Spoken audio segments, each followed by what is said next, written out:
लोकसभा निवडणुकीनंतर राज्यात प्रथमच दुसरी निवडणूक होत आहे। महाराष्ट्र विधान परिषदेच्या 4 जागांसाठी आज मतदान सुरू झालेलं आहे।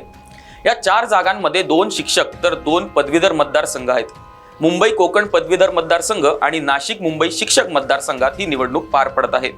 त्यासाठी आज सकाळी 7 वाजल्यापासून मतदान सुरू झालंय। या जागांवर 1 जुलैला मतमोजणी होईल। त्यावेळी महायुती की महाविकास आघाडी कोणाची सरसी होते हे स्पष्ट होईल।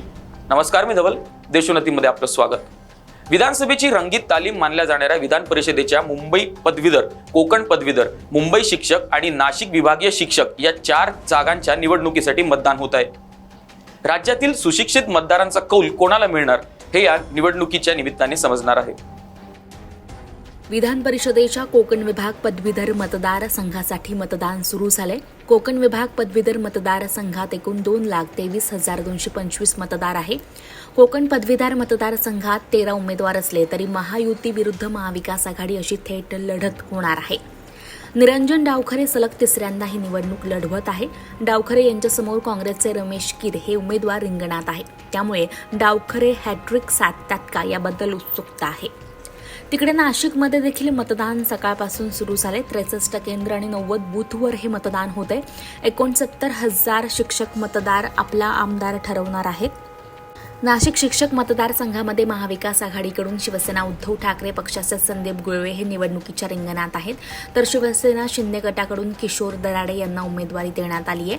इकडेही महायुतीचा धर्म न पाळता अजित पवार यांच्या राष्ट्रवादी पक्षानं महेंद्र भावसार यांना निवडणुकीच्या रिंगणात उतरवले, तर अपक्ष म्हणून विवेक कोल्हे हे निवडणूक लढवत असल्यानं नाशिक शिक्षक मतदारसंघात चौरंगी लढत पाहायला मिळते। विशेष म्हणजे मतदारांना आमिष म्हणून या मतदारसंघात पैसे, साड्या, नथ, कपडे वाटप केल्याचे प्रकार घडल्यानं हा मतदारसंघ चर्चेत राहिलाय। नाशिक शिक्षक मतदारसंघात एकूण 69,398 मतदार आहेत। पुढे पाहूया मुंबई पदवीधर मतदारसंघातली स्थिती। शिवसेना ठाकरे गटाचे अनिल परब आणि भाजपचे किरण शेलार यांच्यात थेट लढत होत आहे। मुंबई शिक्षक मतदारसंघामध्ये शिवसेना ठाकरे गटाचे अभ्यंकर यांच्या विरोधात भाजपचे शिवनाथ दराडे रिंगणात आहेत, तर सुभाष मोरे शिवसेना शिंदेगट पुरस्कृत उमेदवार शिवाजी शेंडगे आणि राष्ट्रवादी काँग्रेस अजित पवार गटाचे शिवाजी नलावडे रिंगणात आहे। त्यामुळे मुंबई महायुतीमध्ये मैत्रीपूर्ण लढत आहे। गेली 30 वर्षे मुंबई पदवीधर मतदारसंघावर वर्चस्व ठेवून असलेल्या उद्धव सेनेला भाजपनं यावेळी आव्हान दिल्याचं पाहायला मिळतंय। मुंबई पदवीधरमध्ये एकूण 8 उमेदवार रिंगणात असून मुख्य लढत ठाकरे गटाचे अनिल परब आणि भाजपचे किरण शेलार यांच्यात होणार आहे।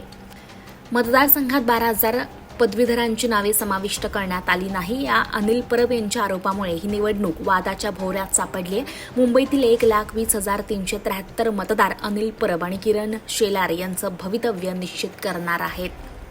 एकंदरीतच मुंबई पदवीधर आणि शिक्षक, कोकण पदवीधर आणि नाशिक शिक्षक मतदारसंघासाठी आज सकाळपासूनच निवडणूक होत आहे। मतदान सुरू आहे, तर 1 जुलै रोजी मतमोजणी होणार आहे। निवडणुकीमध्ये महाविकास आघाडी विरुद्ध महायुती यांच्यात रस्सीखेच आहे। असं असलं तरी मुंबई शिक्षक मतदारसंघात, नाशिक शिक्षक मतदारसंघात महायुतीच्याच घटक पक्षांमध्ये आपापसात लढत रंगणार असल्याचं चित्र पाहायला मिळत आहे। अशाच ताज्या बातम्या आणि नवनवीन अपडेट्स पाहण्यासाठी देशोन्नतीला फॉलो करा। नमस्कार।